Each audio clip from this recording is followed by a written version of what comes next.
There's so much to go through on this episode of Spinning the Beauty Block. Of course, this is where I go back in the archives of photos that I continue to hoard from 2014, 2016, even 2 years ago. There's so much to talk about with the brands that come out with new products, brands that come out with really hero must have products, and the ones that just kind of release something and then it doesn't work out and you never hear of it again.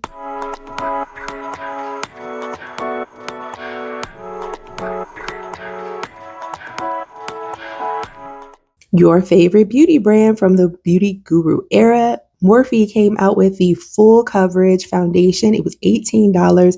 This one came out and they had 60 shades. Now, you already know the only reason that this was even a thing is because brands were clamoring to get right behind Fenty Beauty, who launched so many shades, so many beautiful undertones, covered the spectrum.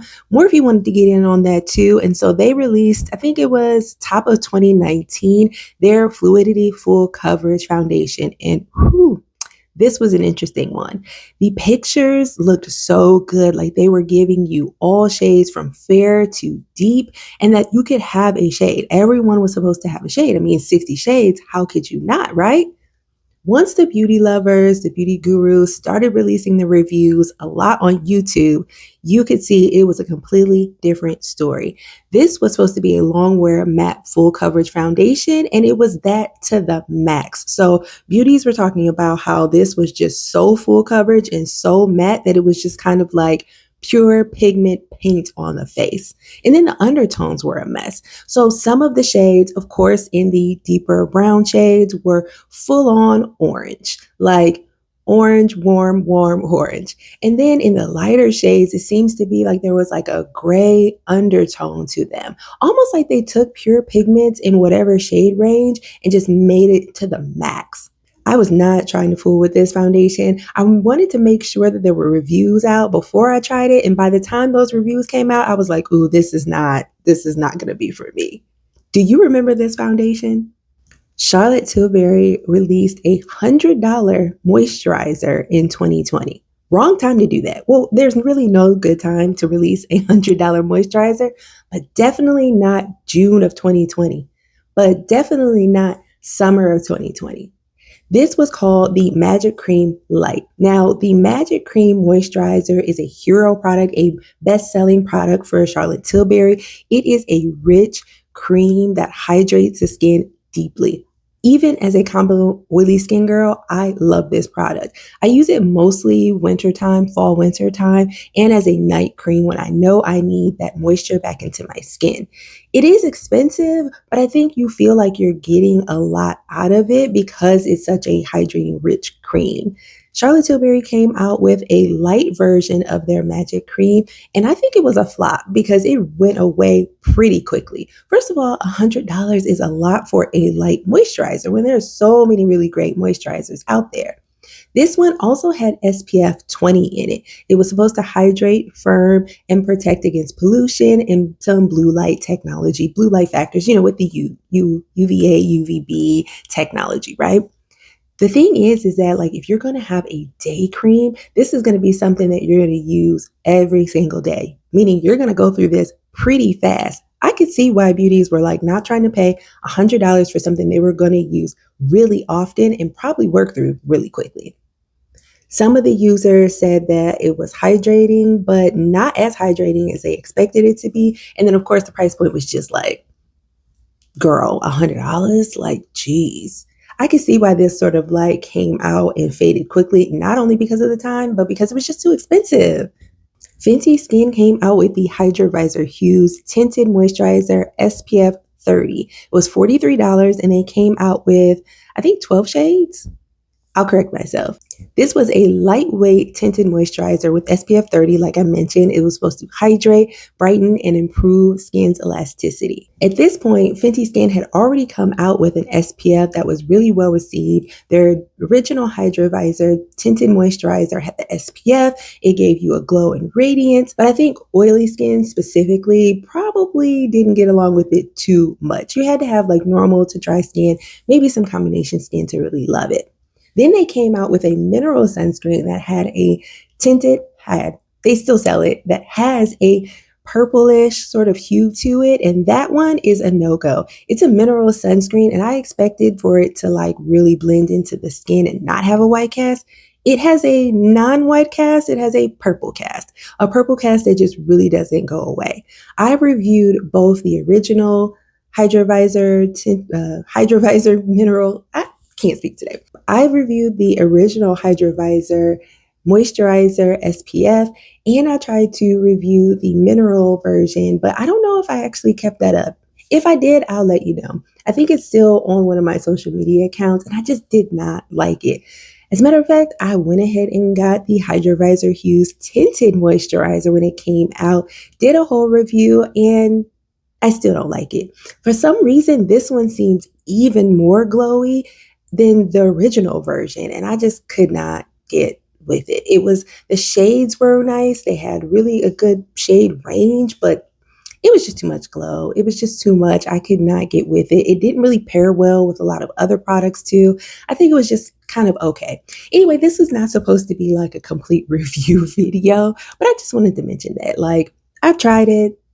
I don't know. I'm just not a fan. I think the original version of the Hydrovisor is probably the best. That is a chemical sunscreen, but not everybody can wear chemical sunscreen. So I understand why the brand came out with a mineral sunscreen, but that one in that purple hue is just a no-go. Side note, Fenty, just like Glow Recipe, is are the brands that really can do no wrong, and they don't get critiques even when they should. That mineral sunscreen is trash. I'm going to critique it no matter what. Great brand, but still.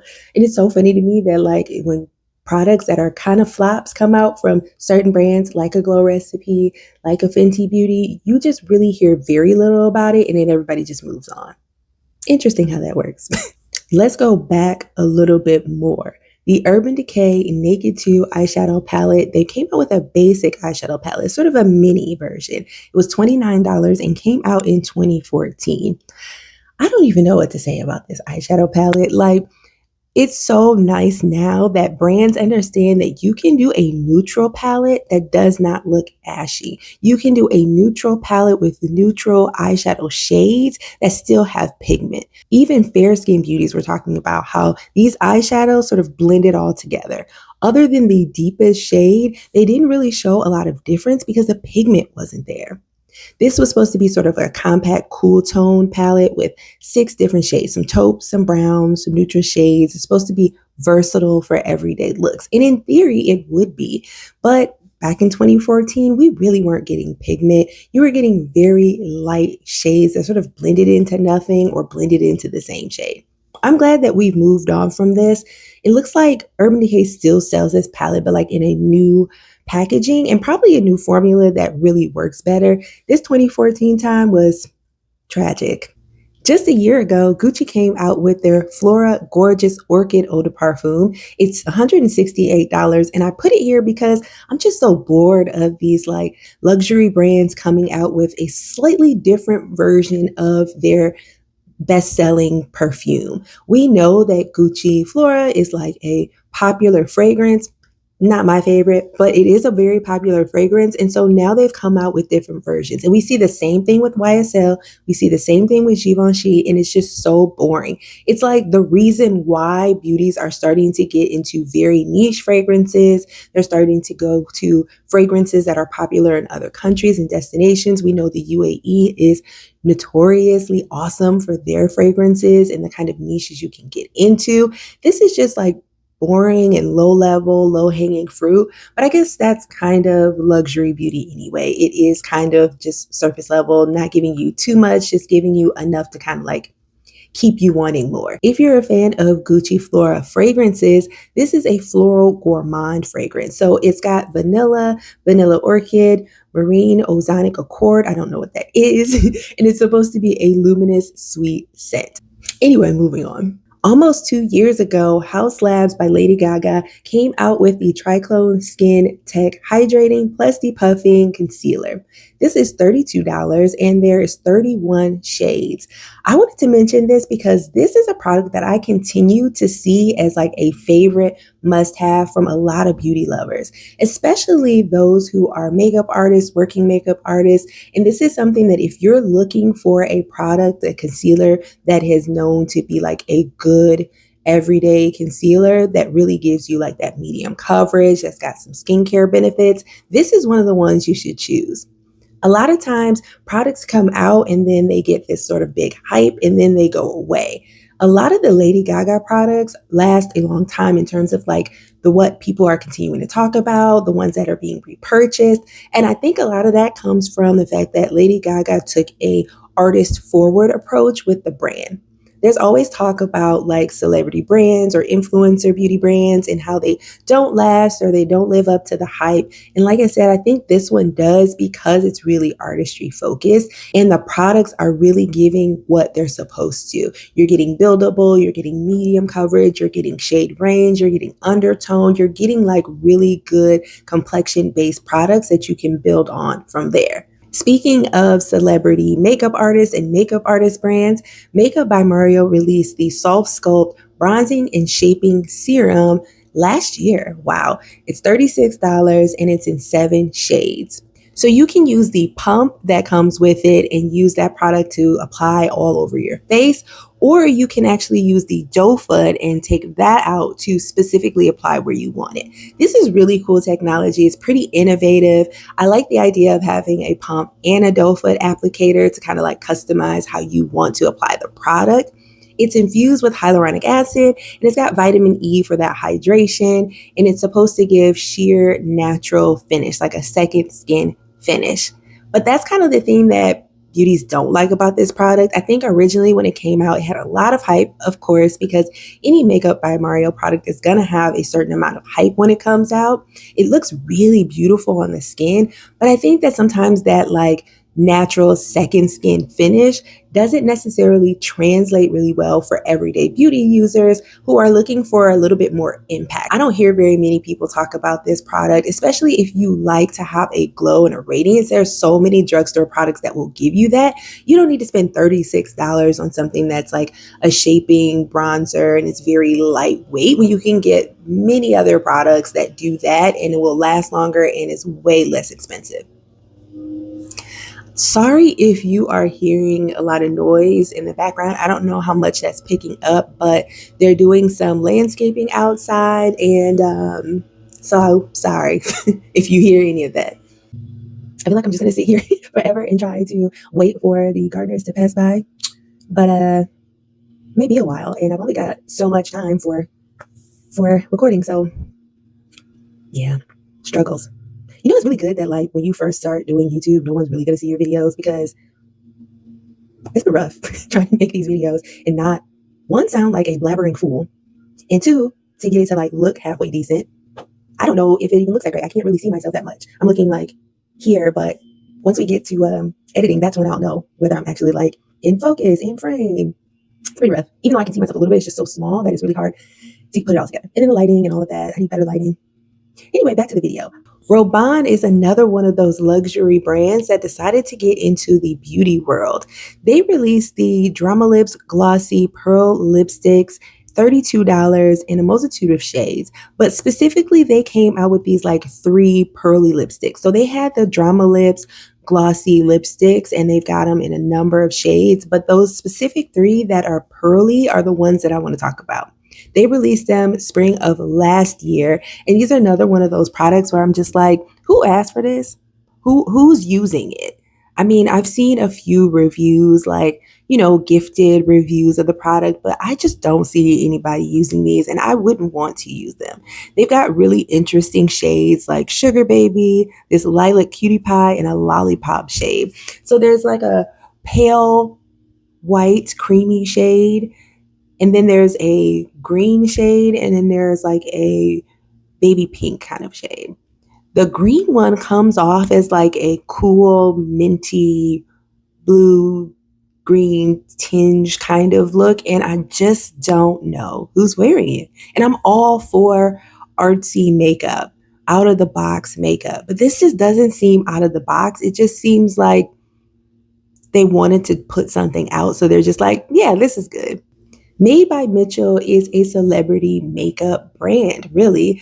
Mitchell is a very popular UK makeup artist and celebrity makeup artist, and they came out with an entire brand in 2023. Specifically, I remember the Bolt Balm Concealer coming out. It's $18, and there is now a whole collection of products.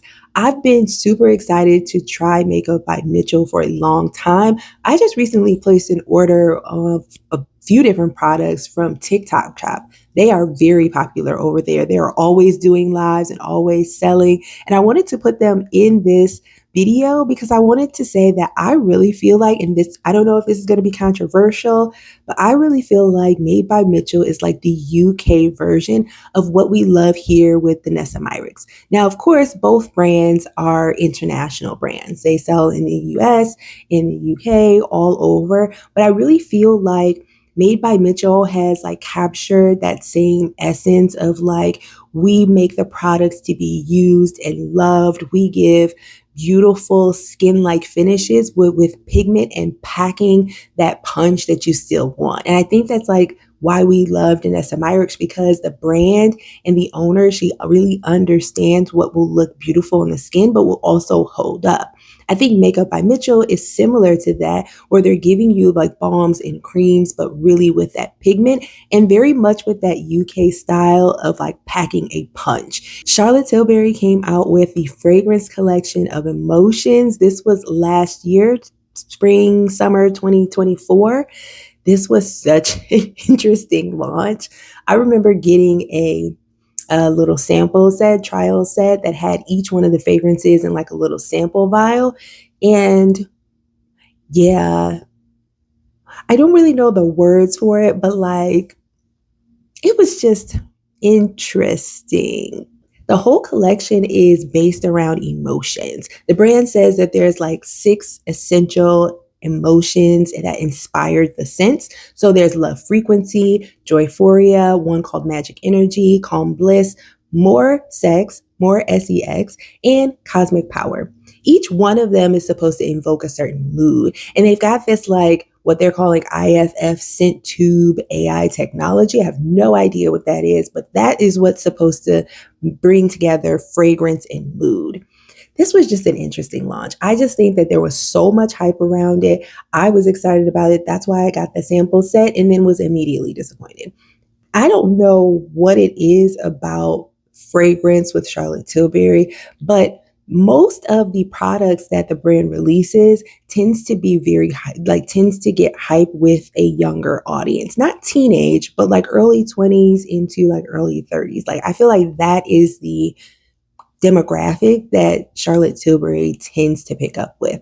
These scents felt very mature. They smelled more mature than I think made sense for who is like the demographic that I hear talking about Charlotte Tilbury, if that makes sense. Of course, I'm not an insider on the brand, so maybe it is that when it comes down to who really buys Charlotte Tilbury, maybe they do lean a little bit more mature skin, mature makeup wearers and beauty lovers. But in terms of what I see on social media and what I hear about on YouTube and things like that, and being a collector and hoarder of all things beauty, like pictures and information, I feel like Charlotte Tilbury is really like a 20s and 30s brand. No, right? I liked Calm Bliss. There was something a little bit about the Joyphoria that I kind of liked. It had like coconut water, ylang ylang, jasmine, tuberose. So that one was pretty good too. But the one that I completely did not like was Cosmic Power. The purple one, Cosmic Power, was just Christmas. It smelled like Christmas. And I know it's because of the frankincense accord. I don't know why you would put frankincense in a fragrance. I just like a fragrance that's not geared towards like holiday time is so weird, but maybe it's just my nose. I don't know.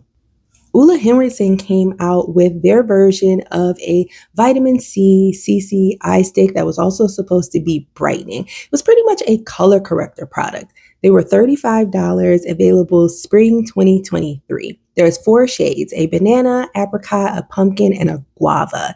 I remember this very clearly because I was excited about trying some color correctors. I went through this whole phase of color correctors and none of it really worked out. And then I realized that I really don't need color corrector that bad. So I just abandoned it. Maybe I'll pick it up again and see if there is something that it does for me, but whatever.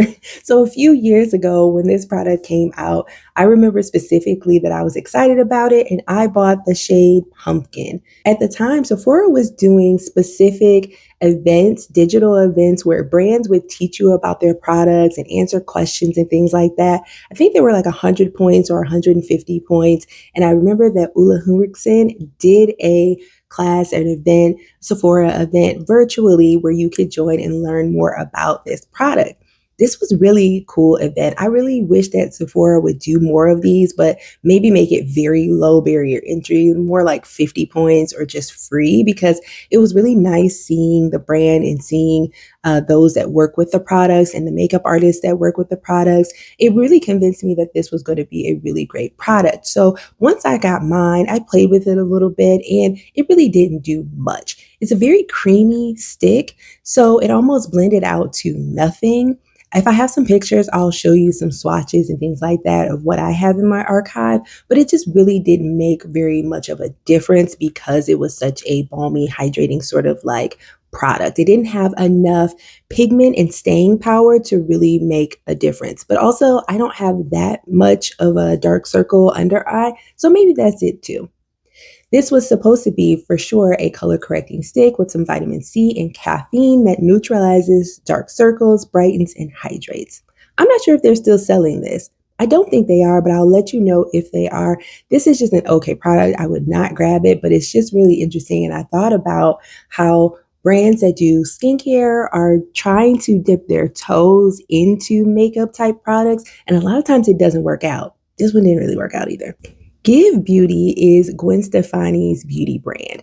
They had their moment with some of their products being quite popular, and now they're sort of being phased out of Sephora. There's very few products left, and I don't know if they're going to be a brand for much longer because they're not in other retailers, and there's very few products left on the website.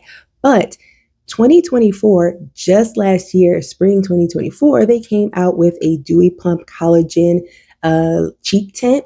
There were 6 different shades. They had a really bright pink. There was a coral shade. There was some deep berry shades. It was supposed to be a buildable liquid blush with a dewy finish. I think this is just like the standard product now. It seems like brands are really gearing towards like, we're going to do the same products as everyone else is, but just in our packaging. You know, we're going to have liquid contours, we're going to have liquid blushes, we're going to have balm blushes, balm contours, and then some powders. It's just kind of like the same standard. What I was saying earlier about brands that really go for, well, celebrity brands that lean into artistry doing better, I think that's what's missing here. Now, there's a lot of controversy around Gwen Stefani and in general, but I think that one of the reasons why this brand was so kind of like here and then it's almost on its other side and almost on the way out is because it really didn't have a focus. I couldn't identify really who was the Give Beauty lover, who was the Give Beauty like products being targeted to. It was kind of just like a copy and paste of what we see with everyone else. And maybe that's why it was here today, gone tomorrow.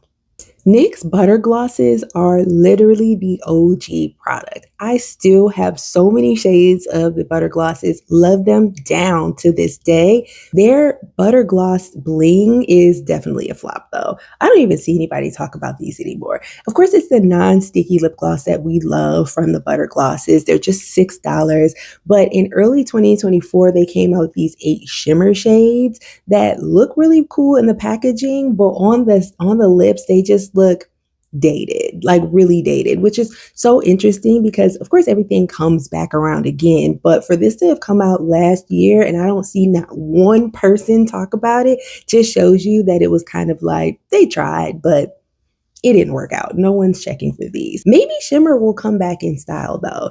There was a point in time where shimmer was everywhere. It was on our eyes, it was on our cheeks with the highlighter, it was on our lips. Maybe it's coming back around. I think there's got to be like a radiance to it, a soft radiance, and not glitter though, because the glitter would always like come off on your lips. You remember that? Like where there would be highlighters like so impactful, but it was like glitter particles on your eyes, on your lips. Nobody wants that. Maybe a new age version of like a radiant shimmer gloss and makeup will come back. What do you think? Do you think shimmer is coming back? Hourglass comes out with their ambient lighting edits every single year. The ambient light unlocked palettes come out in typically 3 different versions every holiday season. So last year, around September 2024, so fall 2024, they come out with 3 new versions of their ambient lighting palette. $90 for this palette, and it's usually a mix of shades that they already have in the collection that you can buy individually or as other palettes, and then they come out with some unique shades specifically to those palettes. This is a collector's palette. There are beauties that buy one of these every single year, no matter what. They've had them for 5 or 6 years at this point. Each palette includes like 6 pans, usually 2 finishing powders, 2 blushes, 1 bronzer, and 1 highlighter. I bought one of these, as a matter of fact, because I loved the designs. The lotus flower is the one that I have. The design is really beautiful. The powders themselves are just so finely milled and beautiful on the skin. I put this here to just say that I'm so sick of Hourglass coming out with these palettes without the appropriate shades. To this day, there's still not a shade that's deep enough for deep skin. As a matter of fact, this past holiday launch was the first time I saw a shade that could work for me with the bronzer and like finishing powder. And when I got it, I was very much disappointed because in the photos, the advertising photos, the palette looked way deeper than what it really looks like in real life. I did a review on it on social media. I can like pop it up or, put it down in the links below so that you can see like what my review of it, but I was pretty disappointed. It felt like false advertisement. Yes, the finishes are beautiful. Yes, the actual product itself is beautiful, but I can't be the deepest shade and can barely wear the palette. This has been, like I said, at least 5 years at this point, and Hourglass still has not come out with one of the palette variations that can actually work for deep skin. It's not worth it for $90 to pay for something that you could maybe get away with. But like I said, if you're deeper than me, then you just can't wear it. There's no reason for that. Like, especially at this point in time, I won't be buying any of them in the future. No shade to people who buy them every year as a collector's item, but they've never, well, I can't say never. Hourglass needs to be called out more for the fact that they do not have inclusive palettes, especially hero products should have inclusivity. I've said that before in like other spaces, but you cannot have a hero product, a best-selling product that does not have shades for everyone. That was everything for this episode. I had way more to talk about, but because I've just been so long-winded and yappy, I haven't gotten through as much. So that just means we'll save it for the next episode. Let me know your thoughts. Which of these products do you remember? What are your thoughts on the products that are still around and the ones that are just nowhere to be found?